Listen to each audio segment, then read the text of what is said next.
The first thing you notice is the silence. Not the peaceful kind of silence, not the calm, postcard version sold in travel brochures. This is the quiet of an empty airport check-in counter in the middle of what should be peak season.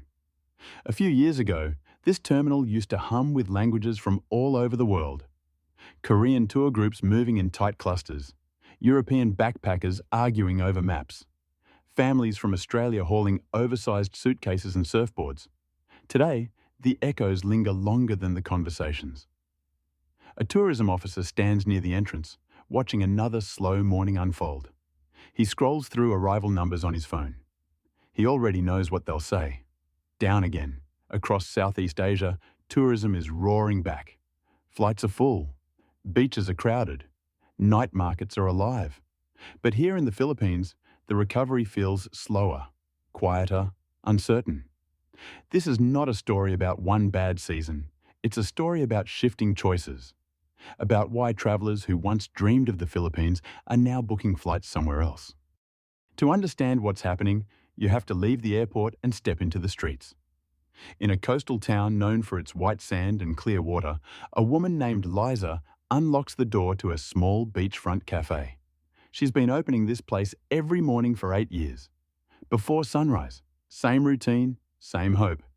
She wipes down tables that stay clean longer than they used to. The breakfast rush that once filled every seat now comes in waves, unpredictable and thin. There was a time when she barely had a moment to sit. Foreign tourists lined up for fresh mango shakes and pancakes. Conversations blended into the sound of waves. Tips were generous. The future felt secure. Now she checks her phone between customers, refreshing her booking apps. Some days there are reservations. Some days there are none. Before, you worried about being too busy, she says quietly. Now you worry about being forgotten. The Philippines has always had something rare. Over 7,000 islands. Some of the clearest waters on Earth. A culture known for warmth and hospitality.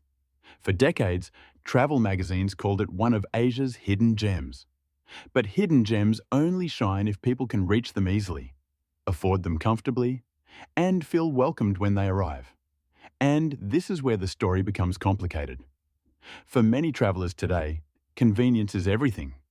Direct flights, smooth airport transfers, reliable transportation, simple online bookings. When these pieces align, destinations become irresistible. In much of Southeast Asia, they align almost perfectly. In Thailand, tourists land and step into a system designed for them.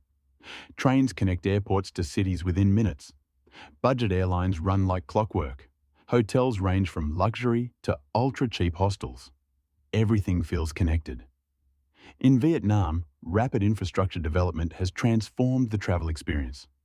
New highways cut travel time between cities. Airports expand every year. Digital payment systems make transactions seamless even in small towns. In Indonesia, Bali has become almost synonymous with tropical escape. One island, one clear brand, one well-oiled tourism machine that understands exactly what international visitors want. The Philippines, by comparison, offers incredible beauty, but often with complicated logistics. A traveller landing in Manila might face long immigration lines, then traffic that stretches an hour into 3, then another flight, then a ferry, then a van. What looks close on a map can take an entire day to reach. For some travellers, that journey is part of the adventure. For many others, it's a deal breaker. A travel vlogger from Germany sits in a hostel common room, editing footage from his Southeast Asia trip. He scrolls through comments on his latest video. Is it easy to get there? Is it expensive? Is it safe? Is it worth the hassle? He sighs. The Philippines is beautiful, he says. Some of the best beaches I've ever seen. But if you have 2 weeks and you want to see a lot, you might choose somewhere easier. Ease has become the currency of modern tourism. In the age of instant booking and digital convenience, travelers compare destinations not just by beauty, but by friction. Every delay, every extra cost, every confusing transfer becomes part of the decision. And then there's price. For years, the Philippines marketed itself as an affordable tropical paradise. But rising costs have changed the equation. Domestic flights between islands can be expensive. Resort prices have climbed. Transportation adds up quickly. A couple from South Korea sits at a resort bar overlooking the ocean. It's their first time in the country. They're enjoying themselves, but they're also doing mental math. "We love the water," the woman says, "but everything is separate: flight, boat, van, environmental fees. In other places, packages are simpler." Her partner nods. "Here it feels complicated." Complexity doesn't just affect tourists, it affects the people whose livelihoods depend on them. In a dive shop on a once busy island, an instructor named Marco cleans equipment that won't be used until tomorrow, if he's lucky. He remembers seasons when divers booked weeks in advance, when boats left full every morning. Now bookings come last minute, sometimes cancelled entirely. He doesn't blame the tourists. He understands their choices. He's made the same comparisons himself when travelling abroad. If another place is cheaper and easier, he says, people will go there first. That's just reality. But tourism isn't only about cost and convenience. It's also about perception. Safety, cleanliness, environmental protection, and infrastructure all shape how destinations are viewed. One viral video of overcrowding, one news report about crime, one negative airport experience. These moments spread quickly online and influence thousands of potential visitors. Meanwhile, other Southeast Asian destinations invest heavily in branding. Carefully crafted images of modern airports, efficient transport, and curated experiences flood social media. Influencers are invited. Campaigns are launched. Narratives are shaped. The Philippines has beauty in abundance. But beauty alone doesn't control the narrative anymore. In Manila, a young tourism student named Carla sits in a classroom discussing the future of the industry. She listens as her professor talks about competitiveness, branding, infrastructure, sustainability. She raises her hand. "What if we focus on what makes us different?" she asks.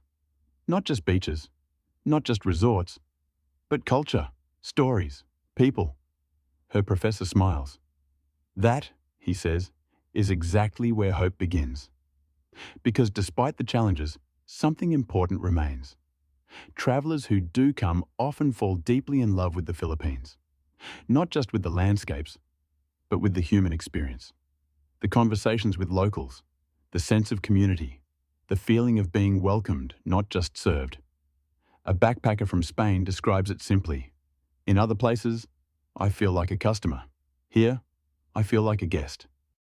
That emotional connection is powerful. It's something algorithms and infrastructure alone can't replicate. But it needs support. It needs systems that make the journey smoother, not harder. Back at the quiet airport terminal, another flight arrives. A small wave of passengers walks through the sliding doors. Some are returning home. Some are visiting for the first time. Some almost chose another destination, but didn't. Each arrival represents a choice, a vote of confidence, a belief that the journey will be worth it. The question now is whether the country can make that choice easier for the next traveller, and the one after that, and the millions still deciding where to go. Tourism is more than numbers. It's stories, livelihoods, and national identity woven together.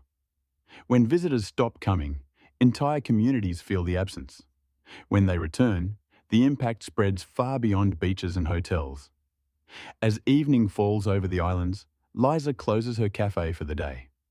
It wasn't as busy as she hoped. But it wasn't empty either. A small group of travellers stayed until sunset, laughing, taking photos, promising to come back. She watches them leave and smiles. "They'll tell their friends," she says softly. "That's how it starts again."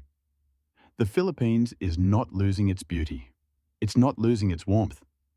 What it risks losing is attention in a world full of options. And in this new era of travel, attention is everything. Somewhere, right now, a traveller is opening a laptop, comparing destinations, looking at photos, reading reviews, calculating costs, imagining experiences. Their cursor hovers over a map of Southeast Asia. Where they click next will shape more than just their vacation. It will shape the future of places waiting quietly, hopefully, for footsteps to return.